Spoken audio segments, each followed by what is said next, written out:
On this day in history, February 11, 1953, the Soviet Union severed diplomatic relations with Israel. And they would. Now, it might not seem odd to you if you're familiar with the general shape of the Cold War. You know that the Soviet Union and its radical Arab allies, though then they were secular nationalist socialists, not fanatical Islamists, were hostile to Israel, which in turn was an ally of the West. But it didn't used to be that way. Stalin was originally very sympathetic to Zionism. For one thing, it had a strong socialist tinge, all those kibbutzes and things. For another thing, it was at loggerheads. And in fact, Zionists were fighting a guerrilla war against the British Empire, which had the League mandate for Palestine. The Soviet Union was the first nation to give formal recognition to Israel after it was created by the UN with Soviet backing. They intervened critically in the war for survival immediately following Israel's declaration of independence, rushing them arms through Czechoslovakia. So how did it come about that before Stalin even died, things had turned so sour?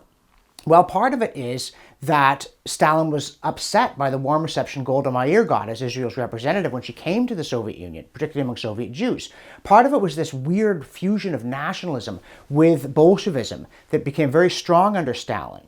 But the third thing is, you will never find a regime that is sufficiently evil that doesn't pick up a tinge of anti-Semitism, just as you never find anti-Semitism that has any real strength that doesn't become extremely evil in other ways too.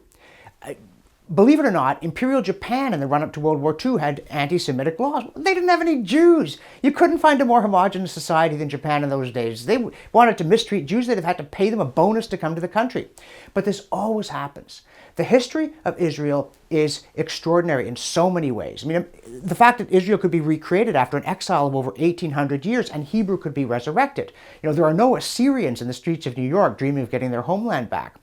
But one of the oddest things about the Jews is their enemies. Anti-Semitism has a persistence and a virulence and a self-destructive quality that is absent even from other loathsome forms of bigotry.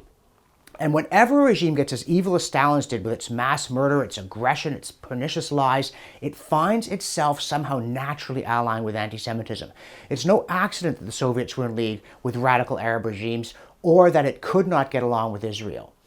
It is deeply significant that evil and anti-Semitism walk hand in hand, as they did when Stalin severed diplomatic relations with Israel on February 11th, 1953.